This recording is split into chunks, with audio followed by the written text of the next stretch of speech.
Bismillahirrahmanirrahim. Assalamualaikum warahmatullahi wabarakatuh. Alhamdulillahirabbil alamin wassalatu wassalamu ala asyrafil anbiya'i wal mursalin wa ala alihi wa sahbihi wasallim ajma'in. Alhamdulillah, hari ini sebenarnya malam 16 ke 17 kan. Jadi sebenarnya nuzul Quran itu kapan? 17 Ramadan is besok. Hari ini adalah 16 malam 17. Jadi nuzul Quran itu sebenarnya adalah esok 17 malam Ramadan. Tetapi karena besok Umi ada undangan, Umi tidak bisa hadir di sini, jadi tidak apa-apa. Kesalahan Ustadz Akmal yang memberitahu katanya malam ini 17 Ramadan. Malam ini baru 16 Ramadan. Jadi mulai dari kemarin 15 Ramadan sudah baca doa kunut. Tadi siapa yang ini tausiah? Ustaz siapa? Mana Ustaz ini? Kalau nggak dipaksa, semuanya nggak mau maju. Masa muzakir terus? Lo lagi. Mana Ustaz muzakirnya? Kabur. Tuh. Ustadz di Nurul Iman termasuk ustadzah siap. Anytime, any day Anda disuruh tausiah harus bisa. Anda tidak disuruh pergi perang loh. Umi gak suruh Anda pergi Palestina, pergi perang sama Israel, lanatullah itu. Biasakan hidup menghargai kerja keras orang lain. Anda sudah harus biasa siap. Diminta memberikan tausiah, alhamdulillah. Anda kan orang yang berilmu. Percuma Anda punya ilmu, tapi ilmunya simpan di dalam hati, di otak Anda. Terus Anda nggak bisa nyebarkan kepada orang lain. Tadi nenek aja bilang, alhamdulillah ada ustadz yang bisa menjelaskan nuzul Quran jadi Lailatul Qadar. Ya tetapi alhamdulillah memang dari nuzul Quran baru ke Lailatul Qadar. Yang terjadinya kapan? Di akhir 9 hari terakhir bulan Ramadan. Yang penting harus maju, harus berani. Berani karena apa? Karena punya ilmu. Jadi setiap kalau Umi bilang harus tausiah, awas kalau lagi sekali Ustaz Muzakir. Bukan Umi bilang Ustaz Muzakir tidak hebat, tetapi harus yang lain juga harus punya, bukan kesempatan, harus maju. Jadi yang Umi tahu hanya Ustaz Muzakir aja. Ustaz Gufron Umi nggak tahu siapa orangnya. Baru Umi tahu ini orangnya. Jadi kalau Ustaz yang Umi kenal namanya seperti Ustaz Mukti, Ustaz Muzakir, Ustaz Akmal sekarang, ya berarti orang-orang itu memang orang-orang yang menonjol, orang-orang hebat. Jadi kalau Anda Umi nggak kenal berarti Anda one of the many faces, satu dari berapa banyak. 15.000 santri aja, belum ustaz-ustaznya berapa ratus. Jadi tolong perhatikan itu. Anytime Anda harus maju, berikan tausiah, mau'idatul hasanah, Anda harus bisa. Jadi malam ini sebenarnya malam esok nuzul Quran 17 Ramadan itu adalah di mana Rasulullah SAW mendapat wahyu Al-Quran pertama di Gua Hira. Siapa yang di sini sudah pergi umroh dan masuk ke Gua Hira, angkat tangan. Ustaz Zakir, Ustaz Muti, belum. Menyedihkan. Sebab itu bilang suruh ambil beasiswa, cari beasiswa. Kalau Anda dapat beasiswa seperti Ustaz Zakir, ya Ustaz Zakir, langsung pergi Mesir, langsung nyebrang aja laut apa? Laut Merah. Langsung bisa masuk ke Mekah, Madinah. Jadi orang-orang yang punya ilmu itu harus manfaatkan ilmu yang Anda miliki. Umi pernah punya teman, itu orang dari Kemenang. Dia bilang, saya pernah kuliah, terus saya dikasih tahu sama dosen saya, orang-orang yang bisa keliling dunia, kalau bukan orang kaya, harus orang alim. Seperti Umi diundang ke Amerika karena Umi orang alim, Umi bisa ceramah, Umi bisa pidato bahasa Inggris, menjelaskan tentang Islamic social finance. Karena apa? Karena ilmu. Kalau punya uang, ya semua orang yang punya uang bisa kemana-mana. Bisa sekarang sampai ke luar angkasa. Yang penting you punya uang. Tapi orang alim, misalnya dia ngerti tentang astronomi, tentang ilmu angkasa luar, ya pasti dia bisa keluar angkasa. Dan yang ketiga, orang yang bisa keliling dunia adalah orang yang punya jabatan. Jadi kalau Anda tidak punya tiga ini, Anda sudah miskin, papa kedana, always minta-minta sana sini, ngemis sana sini, tak habis-habis dengan crowdfunding, fundraising, donation, terus bodoh, punya ilmu tapi tidak bisa menyebarkannya, tidak bisa pidato, tidak bisa ceramah, tidak dapat beasiswa, dan Anda bukan pejabat, berarti Anda nggak bisa keliling dunia. Jadi tolong tiga ini Anda cari. Kalau Anda bukan misalnya, oh saya nggak terlalu pinter, tapi saya jago bisnis, jago dagang, saya bisa jadi orang kaya, then you bisa keliling dunia. Ingat, sebelum Anda keliling dunia harus ke tiga masjid agung, Masjidil Haram, Masjid Nabawi, dan Masjidil Aqsa. Baru Anda boleh keliling dunia. Kalau tidak, Anda tidak boleh keliling dunia kalau belum injak ke tiga masjid agung ini. Pertama, kaya. Kedua, punya ilmu. Lihat Ustaz Zakir, Ustazah Hafizah, bisa pergi ke Mesir, akhirnya bisa pergi umroh. Nanti besok-besok ada yang pergi ke Yaman, musim haji, wah nyebrang langsung jadi mutawif, bantu jamaah haji, dapat uang. Yang penting dapat haji. Itu dengan cara ilmu. Dan yang terakhir adalah pejabat. Manalah tahu nanti Anda bisa jadi menteri agama, Anda bisa naik haji, pergi umroh tiap bulan. Itu yang Umi minta dari Anda. Umi tidak pernah minta Anda apa-apa. Yang penting Anda punya ilmu, cari ilmu yang banyak, cari ilmu yang dalam, cari ilmu yang luas. Dari ilmu itu Anda akan keliling dunia. Anda akan menyebarkan kebaikan di seluruh dunia. Mengajar murid-murid Anda menjadi orang yang bermanfaat buat Islam. Ketika Umi naik ke Gua Hira dengan Habib Hasan di umrah Ramadan yang tahun lalu, jadi tahun sebelumnya Umi umrah Ramadan, Umi lebarannya di Masjid Nabawi. Dan di malam terakhir Umi tarawih itu di hujan lebat di Masjid Nabawi. Karena malam itu sangat dingin.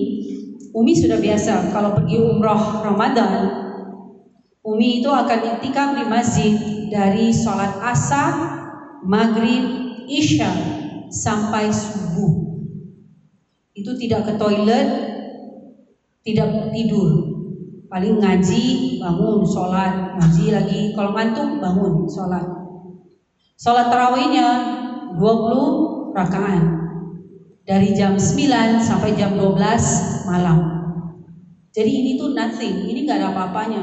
Itu aja sudah gelisah sana sini, apalagi cucu-cucu Umi yang perempuan-perempuan. Udah lari lah, langsung ke toilet lah ke ini. Padahal hanya 1 jam aja tadi kita tarawih loh. Belum lagi nanti di Makkah. Rasulullah SAW 1 malam sampai mata kakinya luka. Padahal itu adalah seorang manusia yang sudah dijamin surga. Kita nggak tahu di mana, mungkin nyangkut di tengah-tengah juga bisa. Tapi kok kita pede banget ya, mau sholat tarawihnya maunya yang cepat. Anda kalau tahu daerah Jabodetabek itu semuanya sholat tarawih berapa rakaat? 8 rakaat. Kok anak perempuan lebih tahu dari anak laki-laki? 8 rakaat. Anda mau cari tarawih yang 20 rakaat, yang bacanya juz ammah, itu sudah susah sekali. Apalagi yang seperti di Nurul Iman, 1 malam 1 juz.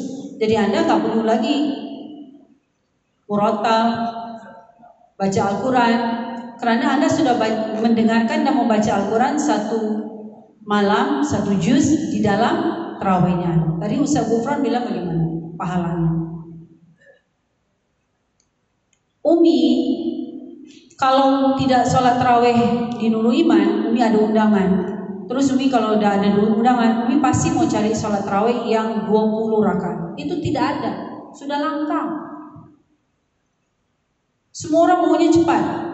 Padahal tarawih hanya ada di bulan Ramadan. Anda mau bikin tarawih di bulan yang lain ya silakan. Tapi itu bukan namanya tarawih. Bisa qiyamul lail, bukan tarawih. Umi pernah ke Bangka Belitung, seperti itu juga. Umi ke Semarang, seperti itu juga. Tidak ada masjid-masjid yang sholat tarawihnya 20 rakaat. Kecuali masjid-masjid yang tua, yang sudah lapuk. Itu juga jamaahnya juga orang-orang yang sudah lapuk juga, sudah tua-tua. Yang muda-mudanya semuanya mau cepat, mau pulang. Gak tahu apa yang mereka cari. Orang masih segar, masih kuat. Orang-orang tua ini yang kakinya sudah gemeter, lututnya sudah sakit-sakitan, itu yang sholat tarawih 20 rakaat.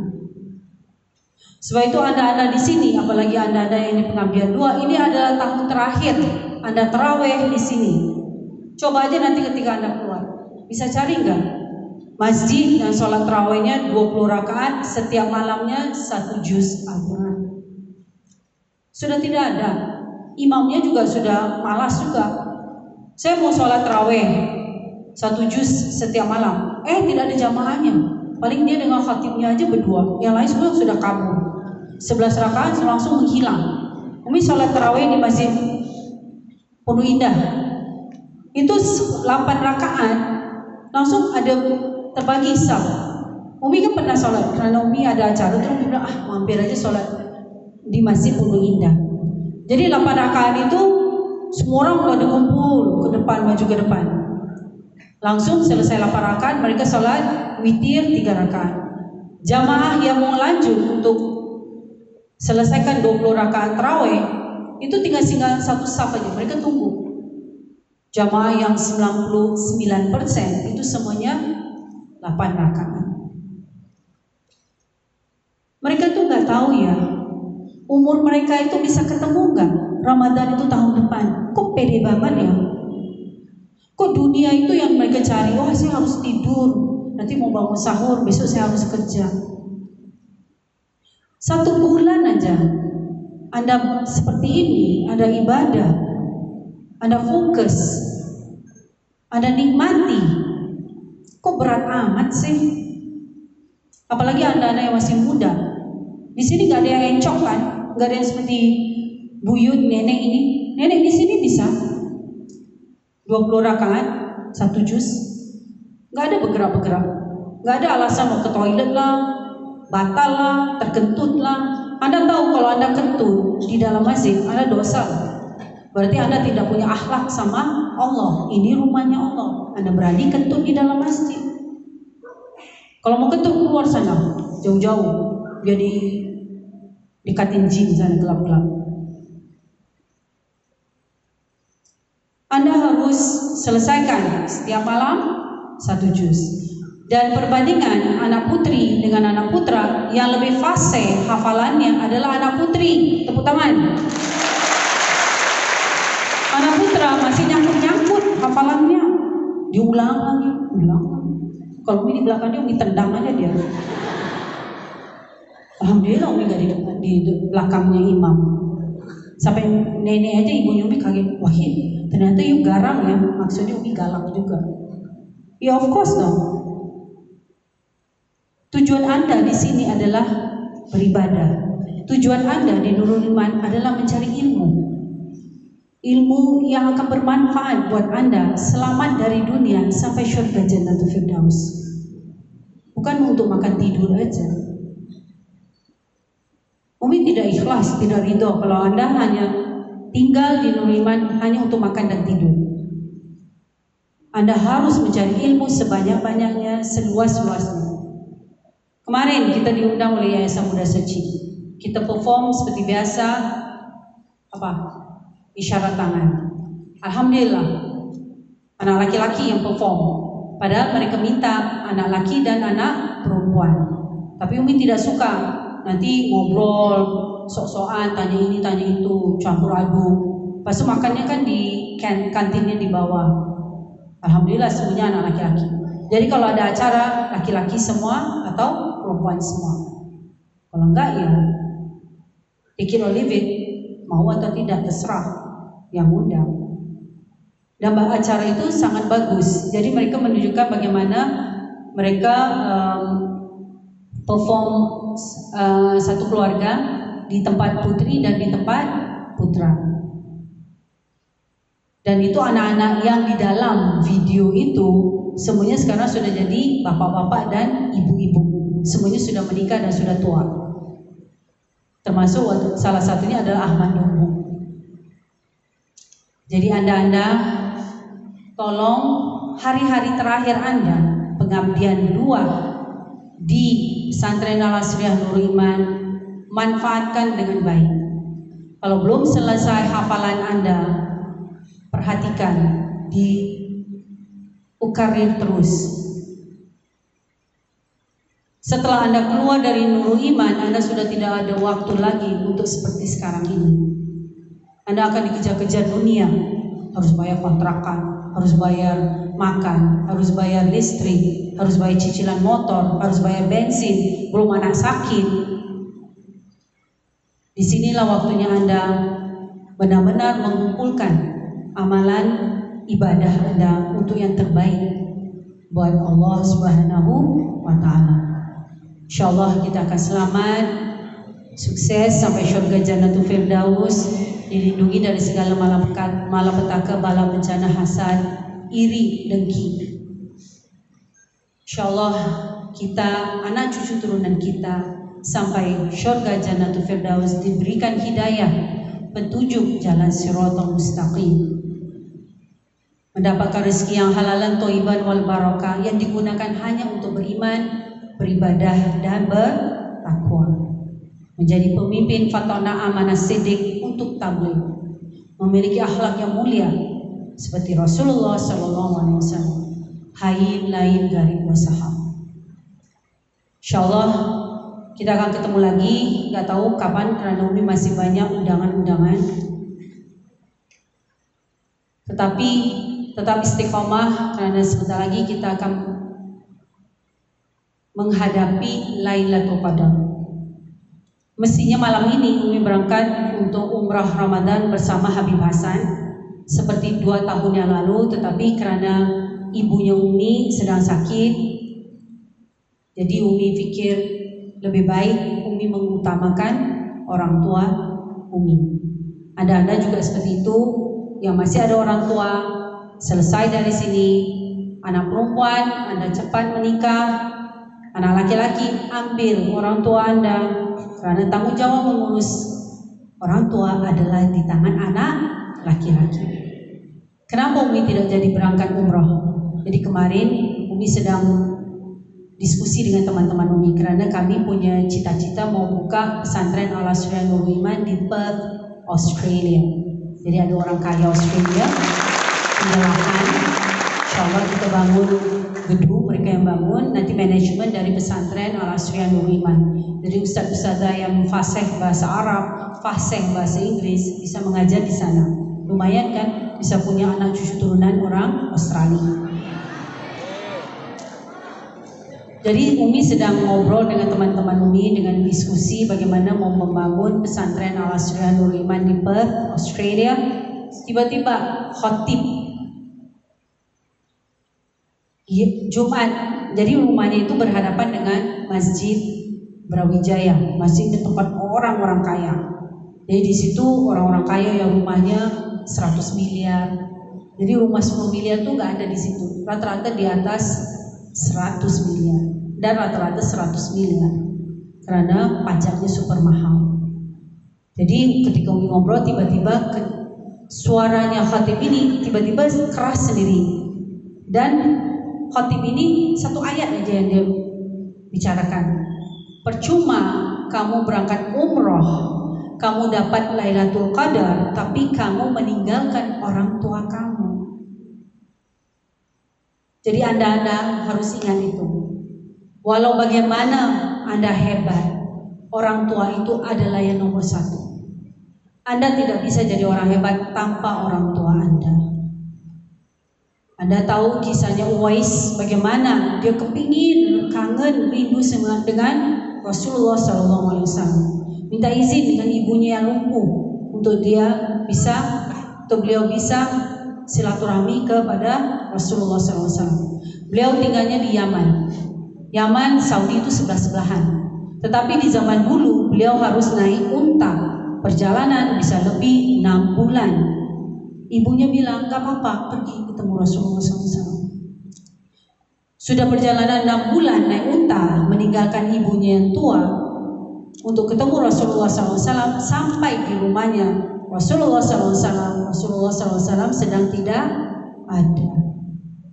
Beliau gak bisa tunggu karena khawatir ibunya di rumah yang dititipkan kepada tetangganya. Akhirnya beliau balik tanpa ketemu dengan Rasulullah SAW. Tapi Uwais ini adalah orang yang namanya sangat terkenal di langit. Di bumi tidak ada orang yang tahu dia. Siapa sih dia? Dia juga nggak ketemu dengan Rasulullah SAW. Mestinya dia adalah sebagai sahabat, orang yang ketemu Rasulullah SAW dan orang yang pertama masuk Islam. Tetapi karena takdirnya dia tidak dapat ketemu Rasulullah SAW karena taatnya dengan ibunya, dan disitulah syurganya Uwais Al-Qarni. Jadi anda terutama anak laki-laki, jangan lupa, jangan cinta istri, orang tua ditinggalkan. Jangan sakitin orang tua Anda. Dosa anak laki-laki itu jauh lebih berat dari anak perempuan. Dia harus kepada suaminya. Tapi anak laki-laki, apalagi ustaz-ustaz yang di sini, yang masih ada ibu, masih ada ayah, tolong perhatikan. Kalau mereka mau diajak pindah ke sini, ya silakan. Anda kan anak-anaknya sudah besar-besar, ya tidur di pondok. Orang tua saya mau tinggal di rumah dinas pesantren Nurul Iman, silakan, Umi boleh. Seperti Habib Momo, mana Habib Momo? Sudah balik kampung dia. Habib Momo masih bawa ibunya kan? Ibunya masih ada kan? Ya, seperti itu. Jadi bagi Anda, kadang-kadang orang tua, misalnya ayah masih ada, ibu masih ada, mereka nggak mau tinggal dengan kamu. Dia mau tinggal berdua-duaan, mau romantik. It's okay. Tetapi ketika ayah sudah nggak ada, tinggal ibu harus dibawa dan harus diurus oleh anak laki-laki. Itu hukumnya wajib, bukan sunnah ya. Ketika Anda tidak melakukan itu, dosanya di Anda. Ingat, bisa banyak cara kita masuk surga. Tapi salah satunya bagi anak laki-laki adalah mengurus ibunya. Anak perempuan tergantung suami. Kalau suami membolehkan, alhamdulillah. Kalau suami tidak boleh, ya insya Allah saudara laki-lakinya mengurus orang tuanya. Karena anak perempuan tidak boleh memberikan uang kepada siapapun tanpa izin suami. Sebab itu harus dapat suami yang alim, yang mengerti agama, seperti santri di pesantren Al-Asriyah Nurul Iman. Ingat, sebentar lagi kita akan mengadakan pernikahan barokah. Cepat, putra daftar, putri pilih. Understand? Sini pengabdian doa angkat tangan. Dan Umi tidak mau dengar, oh saya belum ada uang, saya masih susah, masih ada ini, saya belum punya rumah. Tidak ada alasan. Anda selesai satu, Anda menikah dengan santriwati Al-Asriyah Nurul Iman dari sama daerah. Ambil S2 nanti. Sudah menikah, ambil beasiswa S2. Dengan Anda menikah, disitulah rezekinya Anda. Jadi jangan takut miskin ketika Anda menjalankan perintah Rasulullah SAW. Karena itu adalah perintah dari Rasulullah SAW, menikah. Jadi cepat menikah. Insya Allah dari menikah itu Anda mendapat pekerjaan, mendapat usaha, punya dagang yang mendatangkan rezeki yang halalan, thayyiban wal barakah. Punya anak yang banyak. Trust me, anak banyak, banyak rezeki. Jangan takut miskin karena banyak anak. Karena rezeki itu semua dari Allah dan semuanya sudah diatur. Hidup harus punya keyakinan. Insyaallah kita akan ketemu lagi. Mohon maaf doain batin. Wassalamualaikum warahmatullahi wabarakatuh.